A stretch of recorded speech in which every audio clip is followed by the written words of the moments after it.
Hello friends, आप सभी का स्वागत है। आज हम बात करने वाले हैं atomic habits by James clear के बारे में। रात के लगभग 11:15 बजे थे और रोहित अपने कमरे में बिस्तर पर लेटा हुआ फोन चलाता जा रहा था। इंस्टाग्राम रील्स खत्म होने का नाम ही नहीं ले रही थी।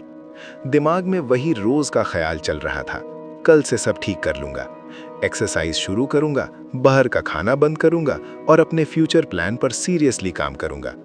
लेकिन घड़ी में 12 बजते ही उसने फोन साइड में रखा और सो गया। अगले दिन फिर वही कहानी। रोहित कोई आलसी इंसान नहीं था, बस बहुत ज्यादा सोचने वाला था। वो एक मिडिल क्लास फैमिली से आता था और लाइफ में कुछ बड़ा करना चाहता था। लेकिन हर बार जब बदलाव की बात आती तो उसे लगता कि सब कुछ एक साथ बदलना पड़ेगा, और यही सोच उसे शुरू करने से पहले ही थका देती थी। उसके दिमाग में हमेशा यही सवाल घूमता रहता था, इतना कुछ करना है लेकिन शुरुआत कहाँ से करूं? एक दिन कॉलेज से लौटते वक्त उसके दोस्त अमन ने उसे एक किताब दी, एटॉमिक हैबिट्स। रोहित ने किताब हाथ में ली और मन ही मन सोचा कि ये भी वही मोटिवेशनल बातें होंगी जो 2 दिन अच्छा फील कराती हैं और फिर सब वैसा ही हो जाता है। लेकिन जब उसने कुछ पेज पढ़े तो उसे महसूस हुआ कि इस किताब का अप्रोच अलग है। यहाँ बड़े गोल्स की बात नहीं हो रही थी, बल्कि बहुत छोटे कदमों की बात हो रही थी, इतने छोटे कि उन्हें टालने का बहाना ही न मिले। किताब में बताया गया था कि छोटे छोटे बदलाव अगर रोज किए जाएं तो समय के साथ उनका असर कई गुना बढ़ जाता है। रोहित को यही बात सबसे ज्यादा हिट कर गई। उसने फैसला किया कि अब वो खुद पर ज्यादा प्रेशर नहीं डालेगा। अगले दिन उसने खुद से बस इतना कहा कि सुबह उठते ही 2 मिनट के लिए शरीर को स्ट्रेच करेगा। न रनिंग, न जिम, बस 2 मिनट।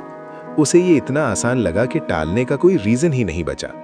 धीरे धीरे 2 मिनट 5 मिनट बने और फिर 10 मिनट। कुछ दिन बाद उसने सुबह चाय पीते वक्त मोबाइल देखने की जगह 2 पेज किताब पढ़ना शुरू कर दिया। उसे खुद पर अजीब भी लगता था कि इतनी छोटी चीजों से क्या ही बदल जाएगा। लेकिन फिर उसे किताब की एक लाइन याद आई, हैबिट्स कंपाउंड होती हैं, बिल्कुल ब्याज की तरह। आज असर छोटा लगता है, लेकिन समय के साथ वही सबसे बड़ा फर्क बन जाता है। कुछ हफ्तों बाद रोहित ने एक और छोटा बदलाव किया। उसने रात को सोने से पहले फोन चार्जिंग पर कमरे से बाहर रखना शुरू किया। उसकी जगह उसने एक डायरी रखी, जिसमें वो अगले दिन के सिर्फ 3 आसान काम लिखता था, जैसे थोड़ा वॉक करना, पानी ज्यादा पीना या अपने आइडिया पर 10 मिनट सोचना। इससे उसका दिमाग क्लियर रहने लगा और उसे कंट्रोल महसूस होने लगा। एक बार ऐसा भी हुआ जब घर में मेहमान आ गए और पूरा रूटीन बिगड़ गया। पहले वाला रोहित यही कहता कि अब सब खराब हो गया, बाद में फिर शुरू करेंगे। लेकिन इस बार उसने बस इतना किया कि अपने 2 मिनट वाले रूल को फॉलो किया। उसने खुद से कहा, एक दिन छूट सकता है लेकिन 2 दिन नहीं। यही सोच उसकी नई पहचान बन रही थी। कुछ महीनों बाद लोग उसके अंदर का बदलाव नोटिस करने लगे। वो पहले से ज्यादा शांत था, ज्यादा फोकस्ड था। जब किसी ने उससे पूछा कि ऐसा क्या कर रहा है, तो वो बस मुस्कुराकर कहता, कुछ नहीं, बस रोज थोड़ा सा बेहतर बनने की कोशिश कर रहा हूँ। असल में यही एटॉमिक हैबिट्स का जादू है। बिना शोर किए, बिना प्रेशर डाले, आपकी जिंदगी को धीरे धीरे बदल देना। लक्ष्य अब रोहित के लिए सब कुछ नहीं था। उसने समझ लिया था कि असली गेम गोल्स का नहीं, सिस्टम का होता है। सिस्टम्स आदतों से बनते हैं। अब उस पर हर दिन कुछ बड़ा कर दिखाने का दबाव नहीं रहता था। उसे बस इतना करना होता था कि अपने बनाए हुए सिस्टम को ईमानदारी से फॉलो करे।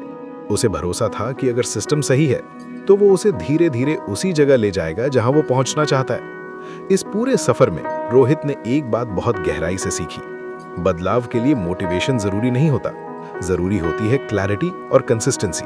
अब उसे मोटिवेशन की वीडियो देखने की जरूरत नहीं पड़ती थी। उसे साफ पता था कि कौन सी आदत बनानी है और उसे रोज निभाना है। जब कोई उससे पूछता है कि उसकी लाइफ कैसे बदल गई, तो वो बस इतना कहता, एक दिन में कुछ नहीं बदला, लेकिन हर दिन थोड़ा थोड़ा बदलता गया। यही एटॉमिक हैबिट्स की असली ताकत है। छोटे छोटे कदम जो शुरुआत में बेकार लगते हैं, लेकिन वक्त के साथ मिलकर बड़ा बदलाव बना देते हैं। जो लोग सब कुछ एक साथ बदलना चाहते हैं, वे अक्सर शुरुआत ही नहीं कर पाते। लेकिन जो लोग सिर्फ 2 मिनट से शुरू करते हैं, वही एक दिन 2 घंटे तक भी पहुंच जाते हैं। रोहित आज भी परफेक्ट नहीं था और शायद कभी होगा भी नहीं, लेकिन अब उसे परफेक्शन चाहिए भी नहीं था। उसे सिर्फ प्रोग्रेस चाहिए थी। हर दिन, हर हफ्ते, हर महीने, बस थोड़ा थोड़ा लेकिन लगातार। यही उसके लिए असली जीत थी। एक सर्द सुबह थी। धुंध इतनी घनी थी कि खिड़की के बाहर कुछ साफ दिखाई नहीं दे रहा था। रोहित बालकनी में खड़ा था, हाथ में गर्म चाय का कप लिए। मोबाइल उसके हाथ में था, लेकिन आज वो उसे देख नहीं रहा था। वो बस सोच रहा था कि वो कहाँ से चला था और अब कहाँ पहुंच चुका है। पिछले कुछ महीनों में उसने खुद को अंदर से बदलते देखा था, लेकिन अब उसके सामने एक और गहरा सवाल था, मैं आखिर बन कौन रहा हूं? उसे अब समझ आने लगा था कि सिर्फ गोल सेट करना काफी नहीं होता, जैसे वजन कम करना या सक्सेसफुल बनना। ये सब आउटकम बेस्ड गोल्स होते हैं। असली बदलाव तब शुरू होता है जब इंसान खुद से पूछता है कि मैं किस तरह का इंसान बनना चाहता हूं। उसने अपने स्टार्टअप पर काम शुरू कर दिया था और कुछ क्लाइंट्स भी जुड़ चुके थे, लेकिन एक दिन एक क्लाइंट ने बहुत कड़वी फीडबैक दे दी। उसने साफ कहा कि तुम्हारा काम अभी मैच्योर नहीं लगता, प्रोफेशनल टच की कमी है। पहले वाला रोहित होता तो शायद टूट जाता, खुद पर शक करने लगता और सब छोड़ देने का मन बना लेता। लेकिन इस बार उसने खुद से एक अलग सवाल पूछा, अगर मैं एक जिम्मेदार एंटरप्रेन्योर बनना चाहता हूं तो मैं इस फीडबैक को कैसे हैंडल करूंगा? यही आइडेंटिटी बेस्ड सोच थी। उसने रिजल्ट पर ध्यान देने के बजाय खुद को समझने की कोशिश की। वो सोचने लगा कि क्या मैं वो इंसान हूं जो मुश्किल आते ही पीछे हट जाता है, या वो जो उनसे सीखता है। अगले दिन से उसने खुद को नए तरीके से देखना शुरू किया। अब उसकी हर आदत सिर्फ किसी गोल को पाने के लिए नहीं थी, बल्कि खुद को बेहतर इंसान बनाने के लिए थी। वो खुद से कहने लगा, मैं वो इंसान हूं जो हर दिन कुछ नया सीखता है। इसी सोच के साथ उसने रोज 15 मिनट कुछ नया पढ़ना शुरू किया। अब उसका फोकस ये नहीं था कि एक महीने में किताब खत्म करनी है, बल्कि ये था कि पढ़ने वाला इंसान रोज थोड़ा पढ़ता ही है। फिर एक दिन उसने खुद से कहा, मैं एक डिसिप्लिन्ड इंसान हूं, और उसी पहचान के साथ उसने हर सुबह उठकर अपना बिस्तर ठीक करना शुरू किया। ये कोई बड़ा काम नहीं था, लेकिन ये उसके दिमाग के लिए एक साफ संकेत था कि मैं ऐसा इंसान हूं जो छोटी चीजों की भी जिम्मेदारी लेता है। धीरे धीरे उसकी सोच बदलने लगी। अब जब कोई उससे कहता कि यार तू तो जल्दी उठने लगा है, तो वो मुस्कुरा कर कहता, क्योंकि मैं खुद को अर्ली राइजर मानता हूं। अब वो आदतें किसी रिजल्ट की वजह से नहीं, बल्कि अपनी पहचान की वजह से बना रहा था। एक दिन उसके दोस्त राहुल ने उससे पूछा कि तू इतना कंसिस्टेंट कैसे रहता है? मुझसे तो कोई भी आदत टिकती ही नहीं। राहुल मुस्कुराया और बोला, क्योंकि मैं सिर्फ आदतें नहीं बना रहा, मैं खुद को बदल रहा हूं। राहुल कंफ्यूज हो गया। रोहित ने समझाया कि जब कोई कहता है मैं स्मोकर हूं और छोड़ने की कोशिश कर रहा हूं, तो वो अभी भी खुद को स्मोकर ही मानता है। लेकिन जब कोई कहता है मैं नॉन स्मोकर हूं, तो उसकी पहचान बदल जाती है और फिर उसके एक्शंस भी बदल जाते हैं। राहुल चुप हो गया। शायद पहली बार उसने आदतों और पहचान के बीच का रिश्ता इतनी गहराई से समझा था। अब रोहित खुद को एक एंटरप्रेन्योर की तरह जीने लगा था। भले ही उसका स्टार्टअप अभी बहुत बड़ा ना था, उसने अपनी भाषा बदल ली थी। अब वो ये नहीं कहता था कि मैं बस ट्राई कर रहा हूं, बल्कि कहता था मेरा बिजनेस। इस छोटे से बदलाव ने उसके कॉन्फिडेंस को नई ऊंचाई दे दी। उसने एक डायरी बनानी शुरू की जिसमें वो हर दिन खुद से एक सवाल पूछता, आज मैंने ऐसा क्या किया जो मुझे उस इंसान के करीब ले गया जो मैं बनना चाहता हूं। कभी जवाब होता कि मैंने क्लाइंट की बात ध्यान से सुनी, कभी कि मैंने मोबाइल साइड में रखकर 1 घंटे डीप वर्क किया, और कभी वो ईमानदारी से लिख देता, आज मैं डिस्ट्रैक्टेड था लेकिन कल बेहतर बनूंगा। धीरे धीरे ये सेल्फ रिफ्लेक्शन उसकी आदत बन गई। अब वो खुद से लड़ नहीं रहा था, बल्कि खुद से जुड़ रहा था, और यही अंदर का बदलाव अब बाहर साफ दिखने लगा था। रोहित की बॉडी लैंग्वेज अब पहले जैसी नहीं रही थी। उसके चलने, बैठने और बात करने में एक ठहराव आ गया था। उसने ड्रेसिंग पर ध्यान देना किसी को इम्प्रेस करने के लिए नहीं, बल्कि खुद के साथ अलाइंड रहने के लिए शुरू किया था। वो खुद से कहता था, मैं एक डिसिप्लिन्ड, प्रेजेंटेबल और रिस्पेक्टफुल इंसान हूं, तो मुझे दिखना भी वैसा ही चाहिए। उसने खुद के लिए एक सिंपल सा रूल बना लिया था। जब भी वो कोई फैसला लेने वाला होता, वो खुद से एक सवाल पूछता, क्या ये उस इंसान का बिहेवियर है जो मैं बनना चाहता हूं? जैसे अगर रात को 12 बजे तक फोन स्क्रॉल करने का मन करता, तो वो खुद से पूछता, क्या एक फोकस्ड और जिम्मेदार इंसान ऐसा करेगा? अगर जवाब ना होता, तो वो बिना ज्यादा सोचे फोन साइड में रख देता और सो जाता। ये सारे बदलाव दिखने में बहुत छोटे थे, लेकिन धीरे धीरे ये उसकी पहचान को और मजबूत कर रहे थे। अगर आपको हमारी फ्री समरी पसंद आती है, तो आप चैनल को सब्सक्राइब कर सकते हैं, मेंबरशिप ले सकते हैं, या यूपीआई के जरिए हमें सपोर्ट कर सकते हैं। अब वापस समरी पर चलते हैं। रोहित अब सिर्फ बदलाव करने की कोशिश नहीं कर रहा था, वो बदलाव को जीने लगा था। तभी उसकी लाइफ में एक खास पल आया। उसे एक प्रेस्टीजियस इवेंट में एक एंटरप्रेन्योर के तौर पर इनवाइट किया गया। उसके पास न कोई बड़ा ऑफिस था, न बड़ी टीम, फिर भी उसे बुलाया गया था। वजह साफ थी, लोग उसकी सीरियसनेस और वर्क एथिक को नोटिस करने लगे थे। जब वो स्टेज पर गया और माइक हाथ में लिया, तो उसने शुरुआत ही इस लाइन से की, मैं यहाँ किसी बड़ी अचीवमेंट की वजह से नहीं खड़ा हूँ, बल्कि उस पहचान की वजह से खड़ा हूँ जो मैंने खुद के लिए चुनी है। मैंने खुद को एक कमिटेड लर्नर और एंटरप्रेन्योर मानना शुरू किया और फिर उसी के हिसाब से जीने लगा। पूरा हॉल तालियों से गूंज उठा और रोहित की आंखों में एक अलग सी चमक थी। उसे पता था कि उसकी जर्नी अभी लंबी है, लेकिन अब उसे इस बात में कोई कंफ्यूजन नहीं था कि वो कौन है। उस रात घर लौटकर उसने अपनी नोटबुक में एक लाइन लिखी, पहले पहचान बनाओ, रिजल्ट अपने आप आ जाएंगे। उस दिन के बाद उसने गोल सेटिंग से ज्यादा आइडेंटिटी बिल्डिंग पर फोकस करना शुरू कर दिया। अब उसके लिए ये उतना जरूरी नहीं था कि वो 1 साल में कितना कमा लेगा, बल्कि ये ज्यादा जरूरी था कि वो ऐसा इंसान बने जो लगातार वैल्यू देता रहे। जो पहले टाल मटोल करता था, दूसरों को दोष देता था और खुद को कंफ्यूज महसूस करता था, आज का रोहित उन सब से अलग था। वो शांत था, क्लियर था और सबसे जरूरी, अपने फैसलों में इंटेंशनल था। उसने समझ लिया था कि आइडेंटिटी बेस्ड हैबिट्स की सबसे बड़ी ताकत यही है कि वे टेम्पररी नहीं होती। अगर कोई सिर्फ वजन कम करने के लिए मेहनत करता है तो गोल पूरा होते ही पुरानी आदतों में लौट सकता है, लेकिन अगर कोई खुद को फिट इंसान मानने लगता है तो हेल्थ उसकी लाइफस्टाइल बन जाती है। रोहित ने यही प्रिंसिपल अपनी पूरी जिंदगी में लागू कर लिया था। वो खुद से कहता, मैं वो इंसान हूं जो कमिटमेंट निभाता है, मैं वो इंसान हूं जो रोज कुछ वैल्यूएबल सीखता है, मैं वो इंसान हूं जो डिसिप्लिन को बोझ नहीं बल्कि पहचान मानता है। अब उसकी आइडेंटिटी ही उसकी हैबिट बन चुकी थी।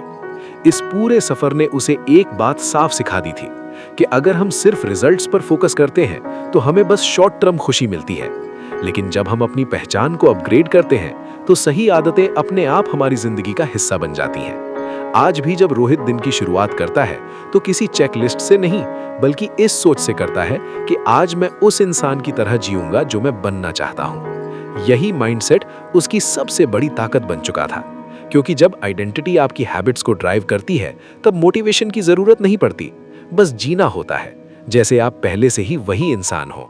रात के करीब 9 बजे थे। रोहित अपने छोटे से ऑफिस में बैठा अपनी नोटबुक के पुराने पन्ने पलट रहा था। उन पन्नों में पिछले कई महीनों की प्लानिंग, एक्सपेरिमेंट्स और खुद से की गई ईमानदार बातें दर्ज थीं। हर पन्ना उसे उसके पुराने और नए वर्जन का फर्क दिखा रहा था। लेकिन आज वो सिर्फ यादें पढ़ने नहीं बैठा था, वो एक नई परेशानी का जवाब ढूंढ रहा था। पिछले कुछ हफ्तों से उसने डेली जर्नलिंग शुरू करने की कोशिश की थी, लेकिन कंसिस्टेंसी टूट रही थी। उसे समझ नहीं आ रहा था कि इस बार आदत टिक क्यों नहीं पा रही। तभी उसे एटॉमिक हैबिट्स का एक कॉन्सेप्ट याद आया, the 4 laws of behaviour change, cue, craving, response और रिवॉर्ड। उसने सोचा क्यों ना इस फॉर्मूले को अप्लाई करके देखा जाए। अगली सुबह उसने खुद से कहा, चलो इस हैबिट को इन 4 लेयर्स में तोड़ते हैं, शायद यही मेरी प्रॉब्लम सॉल्व कर दे। सबसे पहले था, रोहित को अब समझ आ गया था कि किसी भी आदत की शुरुआत एक छोटे से सिग्नल से होती है, जिसे जेम्स क्लियर क्यों कहते हैं। उसने खुद से पूछा, मैं जर्नलिंग कब करता हूँ? जवाब साफ था, रात को जब सारे काम खत्म हो जाते हैं। लेकिन दिक्कत ये थी कि तब तक वो थक चुका होता था और ज्यादातर मोबाइल स्क्रॉल करते करते सो जाता था। तब उसने सवाल बदला, जर्नलिंग कब नहीं बल्कि जर्नलिंग कब सबसे आसान होगी। जवाब मिला, सुबह जब दिमाग फ्रेश रहता है। उसने तुरंत सिस्टम बदला, अब जर्नलिंग सुबह होगी और उसका क्यू होगा उसका फेवरेट पेन और नोटबुक जो अब तक दराज में बंद रहते थे। उसने दोनों को निकालकर सीधे अपने डेस्क पर रख दिया ताकि हर सुबह नजर पड़ते ही दिमाग को सिग्नल मिल जाए, अब यही काम करना है। इसके बाद बारी आई क्रेविंग की, यानी वो वजह जो एक्शन लेने की इच्छा पैदा करती है। रोहित ने सोचा, मुझे जर्नलिंग में असल में क्या चाहिए? खुद को समझना, अपने विचारों को शब्द देना। लेकिन ये सोच थोड़ी एब्स्ट्रैक्ट थी। उसे कुछ ऐसा चाहिए था जो तुरंत अट्रैक्ट करे। तब उसने जर्नलिंग को थोड़ा क्रिएटिव बना दिया। अब वो सिर्फ शब्द नहीं लिखता था, बल्कि हर एंट्री के साथ एक छोटा सा डूडल भी बनाता था। अच्छा बने या खराब कोई फर्क नहीं। ये फन एलिमेंट उसकी क्रेविंग बन गया और अब उसे जर्नल खोलने का मन होने लगा। अब आया रिस्पॉन्स, यानी असली एक्शन। पहले जर्नलिंग उसे भारी लगती थी, नोटबुक ढूंढो, पेन खोजो, सोचो क्या लिखूं। अब उसने सब आसान कर दिया। पेन और नोटबुक पहले से तैयार रहते थे और उसने एक फिक्स स्ट्रक्चर बना लिया था। 3 लाइन थैंकफुलनेस, 1 लाइन दिन का सबक और एक डूडल। इससे सोचने की एनर्जी बची और एक्शन ऑटोमेटिक हो गया। आखिरी स्टेप था रिवॉर्ड। पहले उसे जर्नलिंग का कोई इमीडिएट फायदा महसूस नहीं होता था, इसलिए उसने खुद के लिए रिवॉर्ड डिजाइन किया। हर दिन जर्नलिंग पूरी करने पर वो अपने वॉल कैलेंडर पर एक स्टार स्टिकर लगाता और हर 7 स्टार पूरे होने पर खुद को छोटा सा रिवॉर्ड देता। कभी फेवरेट कॉफ़ी, कभी नया बुकमार्क, कभी अकेले लंबी वॉक। ये छोटे छोटे रिवॉर्ड्स उस आदत को सेटिस्फाइंग बना रहे थे। अब क्यू, क्रेविंग, रिस्पॉन्स और रिवॉर्ड चारों मिलकर उसकी जर्नलिंग हैबिट को सपोर्ट कर रहे थे। उसने ऐसा सिस्टम बना लिया था जिसमें मोटिवेशन की ज़रूरत ही नहीं पड़ती थी। एक दिन उसका दोस्त राहुल मिलने आया। उसने कैलेंडर पर लगे स्टार स्टिकर्स देखे और हंसते हुए बोला, भाई ये किंडरगार्टन वाली स्टिकर्स क्यों लगा रखी हैं? रोहित मुस्कुराया और बोला, यही तो सबूत है कि मैं अपनी स्मॉल विंस को सेलिब्रेट करता हूँ। राहुल को जिज्ञासा हुई और उसने हैबिट फॉर्मेशन के बारे में पूछना शुरू किया। रोहित ने उसे समझाया कि कोई भी नई आदत बनाने के लिए 4 चीजें जरूरी होती हैं। क्यू साफ और दिखने वाला होना चाहिए ताकि दिमाग को सिग्नल मिले। क्रेविंग होनी चाहिए, यानी वो आदत करने का मन बने। रिस्पॉन्स इतना आसान होना चाहिए कि बहाने ही ना बचें। और रिवॉर्ड ऐसा हो कि ब्रेन बोले इस काम को दोबारा करना है। राहुल ने कहा कि वो सुबह उठकर पढ़ने की आदत बनाना चाहता है। रोहित ने पूछा, तो तेरा क्यू क्या होगा? राहुल बोला, मैं किताब तकिए के पास रख दूंगा ताकि उठते ही दिखे। रोहित ने कहा, परफेक्ट। फिर क्रेविंग? राहुल ने थोड़ी देर सोचा और बोला, शायद मुझे सुबह थोड़ी इंस्पिरेशन चाहिए, पढ़कर एनर्जी मिलेगी। रिस्पॉन्स कैसे आसान बनाएगा? राहुल बोला, छोटी चैप्टर वाली किताब लूंगा ताकि 5-10 मिनट में पढ़ सकूं। और रिवॉर्ड? हर सेशन के बाद अपनी फेवरेट प्लेलिस्ट का एक गाना। रोहित हंसा और बोला, अब तू खुद को फोर्स नहीं कर रहा, तू बिहेवियर डिजाइन कर रहा है। राहुल ने अगले ही दिन से ये सिस्टम अपनाना शुरू कर दिया। कुछ दिनों बाद वो वापस आकर बोला, भाई ये 4 लॉस तो सच में मैजिक है। अब लग रहा है कि मैं हैबिट्स को समझ रहा हूं, बस झेल नहीं रहा। रोहित ने कहा, क्योंकि बिहेवियर चेंज मोटिवेशन से नहीं, डिजाइन से होता है। इसके बाद रोहित ने यही फ्रेमवर्क अपनी बाकी आदतों पर भी अप्लाई किया। सोशल मीडिया कम करने के लिए उसने क्यू को हटाया, इंस्टाग्राम को फोन की आखिरी स्क्रीन पर डाल दिया, क्रेविंग को रीडायरेक्ट किया, बोरियत में स्क्रॉल करने की जगह पढ़ना या जर्नलिंग चुनी, रिस्पॉन्स को मुश्किल बनाया, ऐप ओपन करने से पहले 10 सेकंड की डीले लगाई और रिवॉर्ड सेट किया। हर दिन कम स्क्रीन टाइम होने पर 10 रुपीस पिगी बैंक में डालता ताकि महीने के अंत में खुद को कुछ पसंदीदा खरीद सके। अब उसे साफ लगने लगा था कि हैबिट बनाना कोई टैलेंट नहीं, बल्कि एक स्किल है, एक क्राफ्ट है जो कोई भी सीख सकता है अगर सही सिस्टम फॉलो करे। धीरे धीरे उसे ये भी समझ आया कि ये 4 लॉज सिर्फ अच्छी आदतों के लिए नहीं, बुरी आदतों को तोड़ने के लिए भी उतनी ही ताकतवर है। बुरी आदत छोड़नी हो तो क्यू को इनविजिबल बनाओ, क्रेविंग को अनअट्रैक्टिव करो, रिस्पॉन्स को डिफिकल्ट बनाओ और रिवॉर्ड को अनसैटिस्फाइंग। इसी सोच के साथ उसने मोबाइल को दूसरे कमरे में चार्ज करना शुरू किया, सोशल मीडिया को ग्रे स्केल पर रखा और लॉक स्क्रीन पर एक सवाल लगाया, क्या ये काम मुझे उस इंसान के करीब ले जाएगा जो मैं बनना चाहता हूँ? और अगर कभी टाइम वेस्ट हो जाता तो 10 रुपीस पेनल्टी जार में डाल देता। अब रोहित के लिए हैबिट फॉर्मेशन कोई बोरिंग डिसिप्लिन नहीं था, ये एक एक्साइटिंग एक्सपेरिमेंट बन चुका था, जैसे कोई साइंटिस्ट खुद पर रिसर्च कर रहा हो। उसने एक नई नोटबुक शुरू की और नाम रखा बिहेवियर लैब। इसमें वो हर नई आदत को 4 लेयर्स में तोड़कर टेस्ट करता। कभी सक्सेस मिलती, कभी नहीं, लेकिन अब वो रुकता नहीं था क्योंकि उसे प्रोसेस पर भरोसा हो गया था। वो समझ चुका था कि हैबिट सिर्फ काम करने की टेक्निक नहीं, बल्कि खुद को डिजाइन करने की आर्ट है। और इस आर्ट के 4 रंग हैं, क्यू, क्रेविंग, रिस्पॉन्स और रिवॉर्ड। आज भी जब वो किसी नए गोल पर काम शुरू करता है तो सबसे पहले एक ही लाइन लिखता है, design the habit, not just the outcome. और यहीं से रोहित की कहानी एक नए मोड़ पर पहुंचती है। हर दिन, हर छोटी आदत के साथ। वो दिन रविवार का था। बाहर हल्की सी बारिश हो रही थी। खिड़की के पास बैठा रोहित गर्म चाय की चुस्कियों के साथ अपनी हैबिट नोटबुक पलट रहा था। पिछले कुछ महीनों से वो सेल्फ ग्रोथ की जर्नी पर था और अब उसे अपने अंदर एक अलग सा भरोसा महसूस हो रहा था। छोटे बदलावों ने उसे बहुत कुछ सिखाया था। कंसिस्टेंसी, आइडेंटिटी बेस्ड हैबिट्स और बिहेवियर चेंज के 4 नियम। लेकिन इन सब के बीच एक चीज उसे परेशान कर रही थी, मेडिटेशन। कई दिनों से वो इसे अपनी लाइफ में लाने की कोशिश कर रहा था। उसने फायदे पढ़ लिए थे, टेक्निक समझ ली थी, 2-3 ऐप्स भी डाउनलोड कर रखे थे। फिर भी कभी एक दिन करता तो अगले दिन भूल जाता। कई बार तो रात में याद आता, अरे आज तो मेडिटेशन किया ही नहीं। रोहित सोचने लगा, जब मैं बाकी आदतों में कंसिस्टेंट रह सकता हूं तो इसमें क्यों नहीं। शाम को उसने फिर से एटॉमिक हैबिट्स खोली, उसी हिस्से पर पहुंचा जहां जेम्स क्लियर लिखते हैं, मेक इट ऑब्वियस। उसने दोबारा पढ़ा और अचानक दिमाग में क्लिक हुआ, इंप्लीमेंटेशन इंटेंशंस और हैबिट स्टैकिंग। मतलब हैबिट को वेग नहीं छोड़ना, बल्कि बिल्कुल साफ प्लान बनाना, कब, कहां और कैसे। रोहित को समझ आ गया कि उसकी मेडिटेशन हैबिट की सबसे बड़ी समस्या यही थी। वो बस इतना सोचता था, रोज मेडिटेशन करूंगा, ना कोई तय समय, ना कोई तय जगह। और जब तक कोई आदत अनक्लियर रहती है, दिमाग उसे इग्नोर करता रहता है। अगले ही दिन उसने अपना प्लान लिखा। हर सुबह 7 बजे चाय खत्म करने के तुरंत बाद मैं अपने रीडिंग कॉर्नर में 5 मिनट मेडिटेशन करूंगा। अब हैबिट धुंधली नहीं थी, क्यों साफ था। चाय खत्म होना, टाइम फिक्स था, जगह भी तय। अगली सुबह जैसे ही उसने आखिरी घूंट ली, बिना ज्यादा सोचे वो रीडिंग कॉर्नर की तरफ बढ़ गया, ऐप खोला, 5 मिनट मेडिटेशन किया। सबसे मजेदार बात यह थी कि उसे याद रखने की जरूरत ही नहीं पड़ी। क्यू ने अपना काम खुद कर दिया था। यहीं से उसके लिए गेम बदल गया। अब उसने हैबिट स्टैकिंग को भी एक्सप्लोर करना शुरू कर दिया। वो सोचने लगा, कौन सी पुरानी आदतों के साथ नई आदत जोड़ सकता हूं। उसने कुछ सिंपल स्टैक्स बनाए।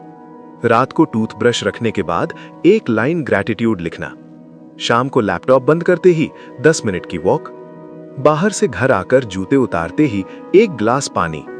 हर नई आदत किसी पुरानी आदत से जुड़ती चली गई। याद रखने का बोझ कम होता गया, क्योंकि दिमाग को कुछ नया नहीं सीखना था, बस पुराने पैटर्न पर एक नया एक्शन जोड़ना था। कुछ दिनों बाद उसका दोस्त राहुल फिर मिलने आया। हंसते हुए बोला, भाई तू तो एकदम रोबोट बन गया है, सब कुछ टाइम पर। रोहित मुस्कुराया, रोबोट नहीं, बस सिस्टम ड्रिवन इंसान बन गया हूं। राहुल बोला, मुझे भी टाइम पर पढ़ना है, पर ध्यान ही नहीं रहता। रोहित ने पूछा, ऐसी कौन सी चीजें हैं जो तू रोज करता है बिना भूले। ब्रश करना, चाय पीना, फोन चेक करना। राहुल बोला, बस वही पढ़ाई जोड़ दे। रोहित ने कहा, चाय पीते ही 10 मिनट पढ़ ले, या फोन उठाने से पहले 1 पेज। राहुल को आइडिया पसंद आया और उसने अगले दिन से ट्राई करना शुरू कर दिया। अब रोहित हर आदत को ऑब्वियस बनाने पर फोकस करने लगा था। उसने एक व्हाइट बोर्ड लिया और उस पर अपने सारे हैबिट स्टैक्स लिखकर टांग दिए, ताकि सुबह उठते ही नजर पड़ जाए। अब जब भी वो कोई नई आदत डिजाइन करता, तो खुद से पहला सवाल यही पूछता, इस हैबिट का क्यू क्या है। क्योंकि जब क्यू मजबूत होता है, तो ट्रिगर और एक्शन अपने आप होने लगते हैं। कुछ हफ्तों बाद उसने नोटिस किया, मेडिटेशन अब उसकी लाइफ का हिस्सा बन चुका था। चाय खत्म होते ही वो बिना सोचे मेडिटेशन में बैठ जाता। यही था हैबिट स्टैकिंग का असली मैजिक, एक बिहेवियर से दूसरे बिहेवियर का नेचुरल जुड़ाव। उसने अपने एनवायरनमेंट में भी छोटे बदलाव किए। अपनी फेवरेट किताबें उन जगहों पर रखने लगा जहां उसकी नजर बार बार जाती थी। डाइनिंग टेबल, बेड साइड, यहां तक कि बाथरूम शेल्फ पर भी। उसने समझ लिया, What you see is what you do। Phone को थोड़ा दूर और किताबों को पास रखने से रीडिंग अपने आप बढ़ने लगी। उसने डिस्ट्रैक्टिंग एप्स को दूसरे फोल्डर में डाल दिया और होम स्क्रीन पर सिर्फ वही एप्स छोड़ी जो उसे ग्रो करने में मदद करती थीं, जैसे नोट्स, मेडिटेशन और लर्निंग एप्स। आखिर में उसने अपने लिए एक रीडिंग कॉर्नर बनाया। वहां सिर्फ किताबें थीं और एक आरामदायक कुर्सी। जैसे ही वो उस जगह बैठता, दिमाग को साफ सिग्नल मिल जाता, अब पढ़ने का समय है। यही था प्ले स्पेसिफिक क्यू का कमाल। रोहित को अब यह साफ समझ में आ चुका था कि एनवायरनमेंट चुपचाप हमारे फैसले बनाता है। उसने अपने घर को ऐसे देखना शुरू किया जैसे कोई सिस्टम। धीरे धीरे हर जगह का एक मतलब बन गया। स्टडी टेबल अब सिर्फ डीप वर्क के लिए थी, बिस्तर सिर्फ सोने के लिए, सोफा सिर्फ हल्की बातचीत और रिलैक्सेशन के लिए। इस छोटे से बदलाव ने हर आदत को एक फिजिकल सिग्नल दे दिया। डिस्ट्रैक्शन अपने आप कम होने लगे। अब उसे खुद को मोटिवेट करने की जरूरत नहीं पड़ती थी। क्लैरिटी ही उसकी मोटिवेशन बन चुकी थी। उसे हर काम से पहले सोचना नहीं पड़ता था।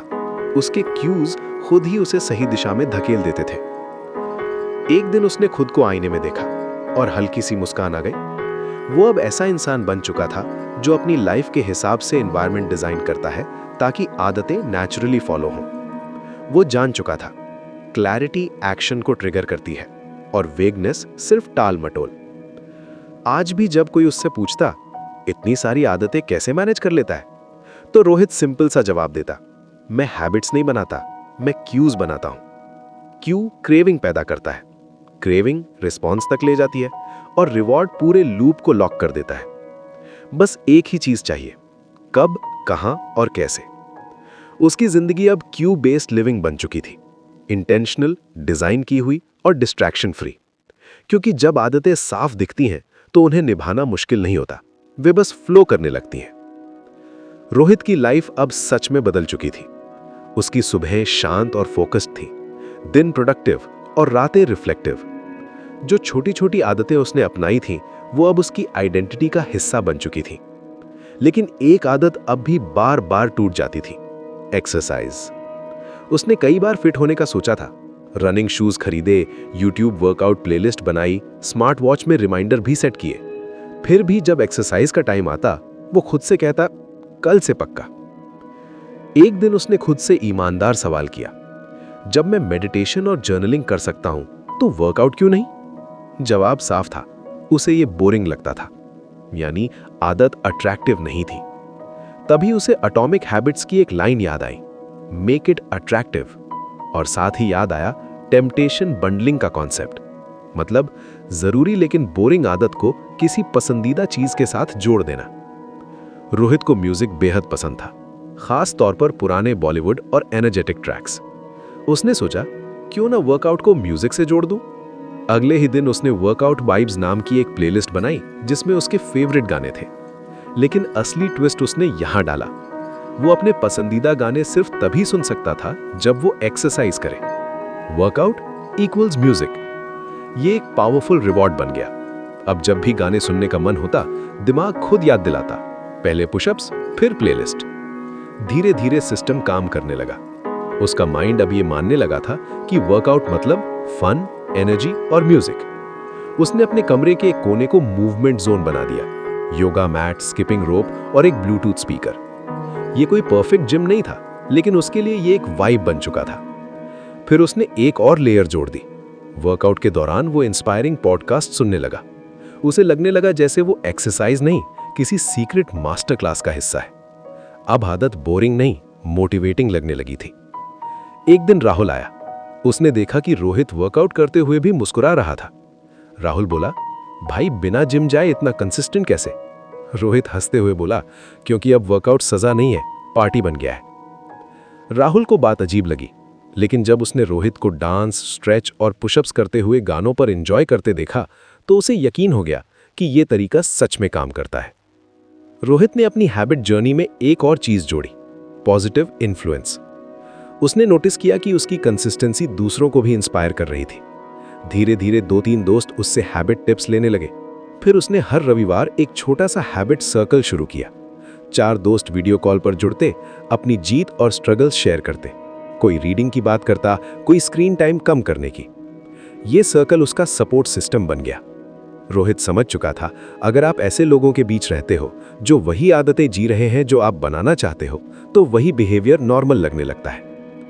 इसी सोच से उसने एक ऑनलाइन फिटनेस चैलेंज ग्रुप भी ज्वाइन किया। डेली प्रोग्रेस शेयर करने लगा। जब लाइक्स और थम्स अप मिलने लगे तो मोटिवेशन और बढ़ गया।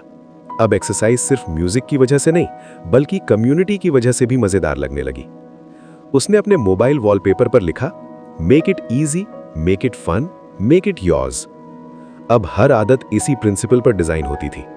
उसने वर्कआउट को विजुअली ट्रैक करना भी शुरू किया। वॉल कैलेंडर पर हर एक्सरसाइज वाले दिन एक रेड मार्क। जब लगातार 7 मार्क्स दिखते तो वो खुद से कहता, चेन मत तोड़। ये छोटा सा विजुअल रिवॉर्ड आदत को और स्ट्रांग बना देता। अब उसकी मॉर्निंग रूटीन उसे एक्साइट करने लगी थी। वेकअप, चाय, मेडिटेशन और फिर अपने फेवरेट गानों के साथ एक्सरसाइज। सब कुछ इसीलिए पॉसिबल हुआ क्योंकि उसने आदत को अट्रैक्टिव बना दिया था। एक दिन उसने खुद से रिफ्लेक्ट किया, अगर कोई आदत बोरिंग लगती है तो गलती हमारी क्रिएटिविटी की है, आदत की नहीं। अगर हम उसे अपने टेस्ट के हिसाब से डिजाइन कर लें तो वही आदत सबसे एंगेजिंग बन सकती है। अब वो हर नई आदत से पहले एक ही सवाल पूछता था, how can I make this fun? और यहीं से उसकी हैबिट्स डिसिप्लिन नहीं, डिलाइट बन चुकी थी।